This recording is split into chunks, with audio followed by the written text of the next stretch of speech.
money gaming to the Indian audience, right? Now, what is real money gaming?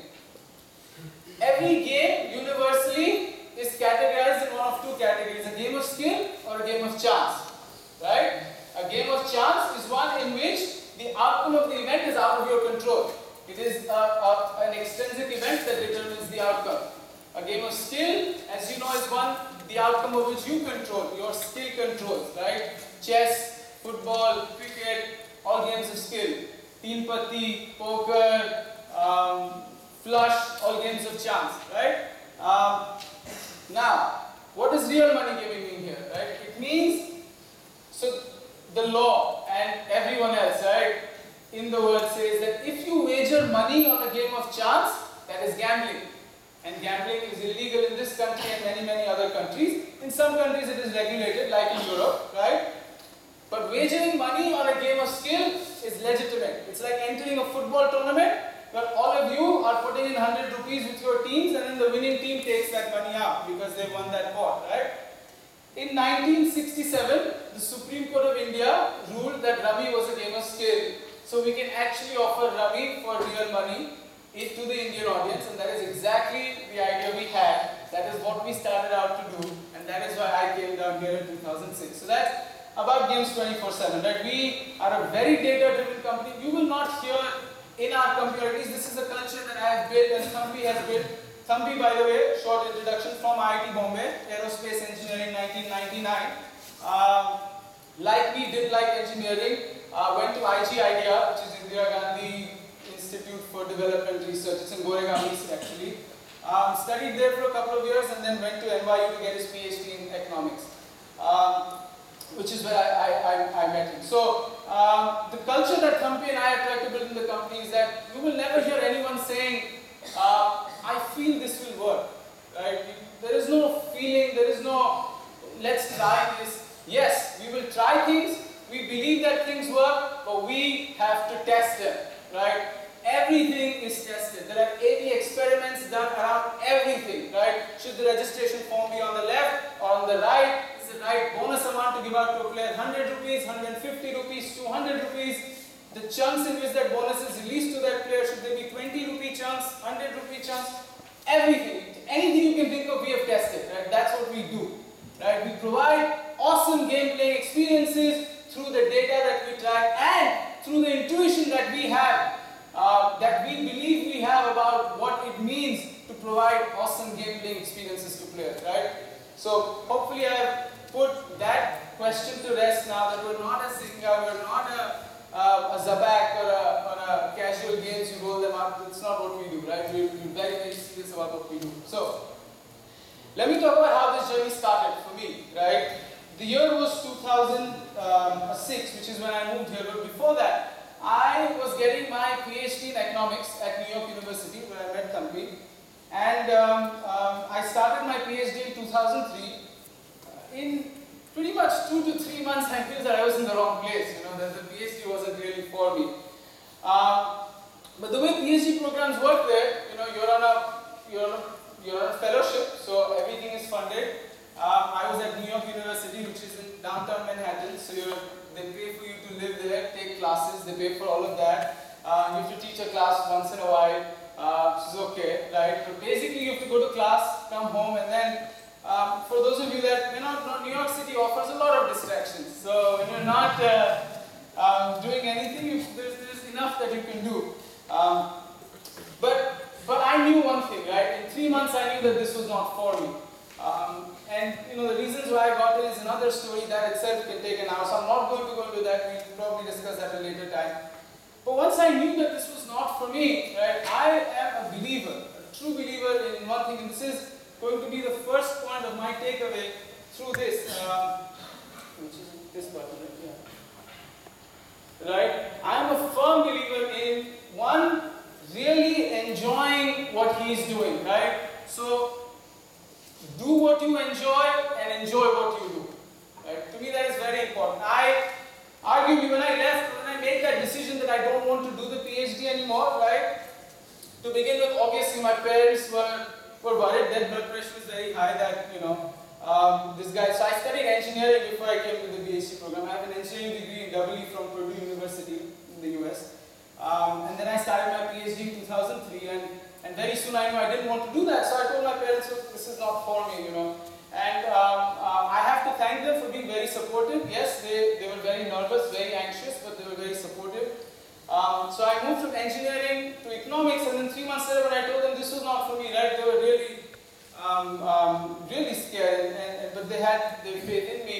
And so I said, okay, I'm moving to become an entrepreneur. I'm going to go to India, and I should mention a little bit about myself that I did earlier. I had never lived in India before I came to India in 2006. I grew up in Abu Dhabi most of my life, went to the US for my engineering degree and back then in the Ph.D. And then I came to India. For me, that was a dream come true. I always wanted to live in India. Always did. You know, as a child, I used to visit here, wanted to come down to India, experience life here, and well, you know, I was naive, I was immature. I still love India, don't get me wrong, but my reasons were all wrong. And I'll talk more about that as we go ahead. But so for me, it was about doing what I enjoyed, right? And I would urge this. One of the most important takeaways for all of you are aspiring to do what you want to do, right? Please enjoy what you're doing and do what you enjoy. It is very important. You don't realize it now. Few years later, you will have family pressures, other pressures, you'll have restrictions. But there is something to be said about you, about yourself, about your individuality, right? You have to be a little selfish. And the West espouses this very, very well, right? You have to think about yourself, right? And so, I was very quick, and you know, despite all the good things about, you know, being very well settled in New York, having a good time, you know, as Sanjay Dutt would say, you know, Majjani life, you know, put all that aside, I wasn't enjoying what I was doing, right? I had to do something that I was enjoying. And so I decided that, okay, you know, this is not for me. Now, while the PhD is not for me, as I said, there are many distractions. One of the distractions that I took a lot of fancy to was online poker, right? Along with Thampi, my founding partner, who actually, I should say, was so good at poker, at online poker, that he used to pay his rent and utilities and all of that with his winnings from poker, right? That's how good he was. And you know, good or bad influence, you know, rubs off very, very quickly. So I started playing poker. I wasn't nearly as good as he was, right? I sucked at the game. But I didn't even play it that much for real money. But just that idea of constantly playing the game, discussing it with Thampi and the others that were playing, right, got us both thinking that, can we do something like this in India, right? We were very clear on whatever. So poker is a game of chance. Even in the US when it was being offered, it was very great. It was done not legitimately. It was illegal, but people still used to play, right?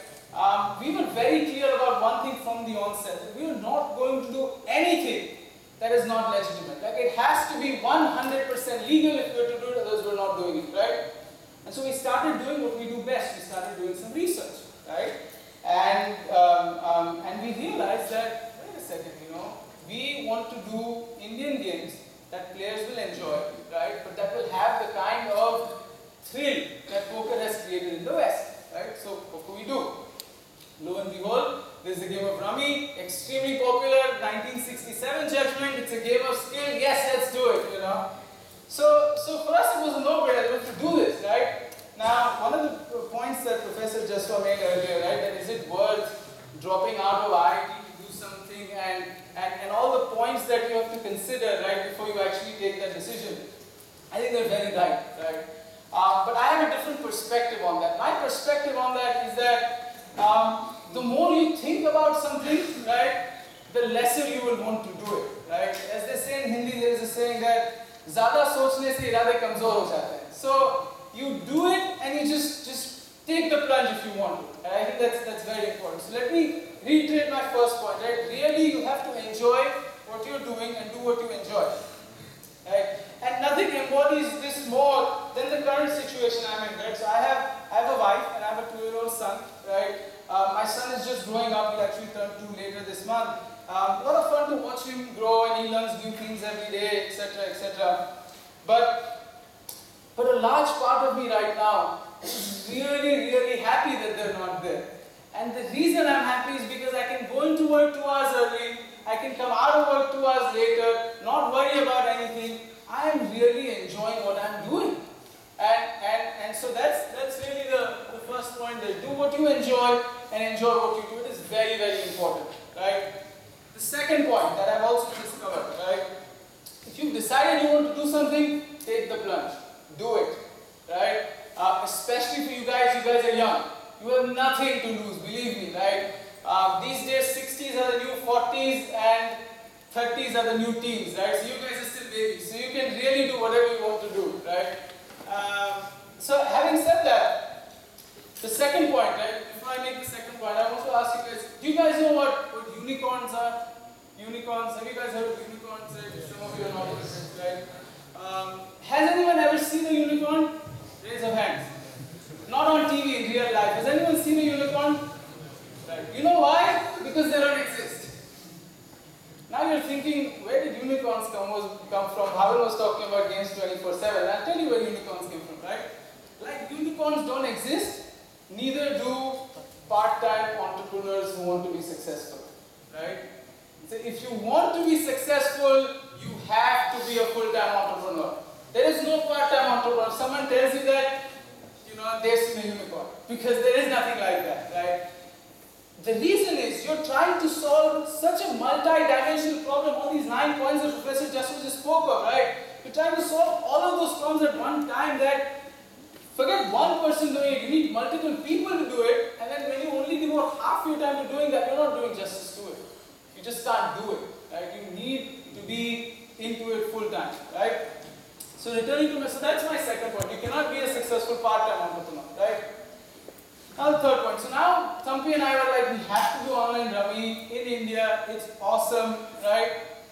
But the 3 questions that came to our mind were, okay, how do we do this, right? Someone will have to go to India if this has to be in India. We're all sitting in the US fantasizing, dunya hila denge, ye kar denge, wo kar denge. But there has to be more to this, right? Not just that. You need the money, right? Where is the money going to come from, right? NYU is not going to pay us to go to India and set up a Rummy business, right? So where is the money going to come from? So we need to raise some money, right? And the third thing is, who is as interested or as committed to this as I am, right? Now my reasons for being committed to this are very different. I was very, very naive, and you will hear that word a lot through this conversation. And bit of that is important, bit of that is also good fortune. But I think it's important to sometimes just take that plunge. And some of the things I repeat so that they reinforce them more. But so as I was saying, the 3 things, and the most important thing being raising the money, right? I need some money to go down there, right? And so we joined the Indus Entrepreneurs, TIE. Some of you may have heard of it. For those that don't know, Professor Jaswa has been the president of TIE in the Silicon Valley for many, many years. Which I'm just going to digress a little bit here and say that one of the very important aspects, if you really want to learn about entrepreneurship, right, is to talk to entrepreneurs, is to learn from them, is to have one-on-one conversations with them, pick their brains, right? And I think Professor Jaswa is a great person to do that. I'm not just saying that because he called me or he paid me to say that, but I really mean that, right? And he's a very successful entrepreneur. I'll tell you a side story about that, right? Many, many years ago when I was trying to pitch my idea, right? I met this one investor, which is a very, very famous investor, a very successful entrepreneur in her own right. Her name is Bani Kola. And I was just telling her my idea, and she's like, who's on your team? She asked me, right?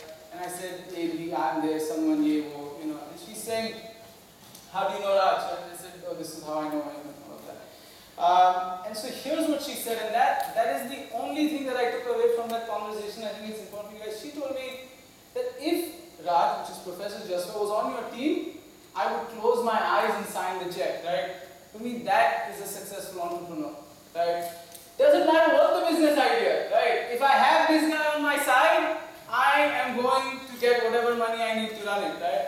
And that is my embodiment, that is my definition of a good, a successful entrepreneur, right? So coming back to the story, we had to raise some funds. We joined the Indus Entrepreneurs, right? Where they were, we went to those meetings on and off, nothing was happening. One day we came across this guy called Mr. Tariq Khan, and he wanted to do some management games. And so what he thought was that, okay, these guys want to build a real gaming, online gaming company, real money online gaming company. I want to do some games. I've always thought of doing it. I didn't have a team. Let me put in some money here and see where that goes, right? And he put forth only 2 conditions. He said that one of you obviously has to move to India and 2, you have to show me a prototype, right, if I'm to invest. And so we were like, yeah, those are fair reasons, right? And he wasn't investing that much money, but we were immature, we had no idea, and that any money that would come would be greater than 0 and hence worth taking the money. So we said, okay, that's what we'll do. So Thampi had a very good friend, also from IIT Bombay. His name is Anurag Maheshwari. Excellent programmer, right? Really good programmer. So he roped him in. He said, okay, Anurag, this is what we need to do. Anurag said, yes, I'm totally in. But my only condition is that Bhavin will have to move to Noida or Gurgaon, right? Because he was based in Noida. So I said, yeah, sure. I have, I'm taking the plunge anyway. I have, nothing to worry. I can go and live anywhere in India. So I go to Gurgaon. I go to Noida. We start looking. Okay, this is the place we'll set up. This is what we do, right? 1 month later, he calls us and says, guys, I want to move back. I want to move to New York. Anurag says this, right? So now I have already moved to India. We need to build a prototype, but there is no money. And Anurag, our technology founder, who we believe is going to be our technology founding partner, says he wants to go to New York and he's no longer interested, right? And this is where the story becomes interesting, right? And the one thing that I really want to mention here is, I was so naive, so stupid that the thought that because Anurag is going to leave, right, that this company is going to be doomed before it even started never crossed my mind. It did, because I was an idiot, because I didn't think that things would fail so easily, right? Now in retrospect I can say this, a lot of things could have failed, right? But sometimes ignorance is bliss, naivete is good, right? I really think it is. So we said, okay, let's think practically, how can we make this work? He said, Anurag, that's fine, you have to leave, you have your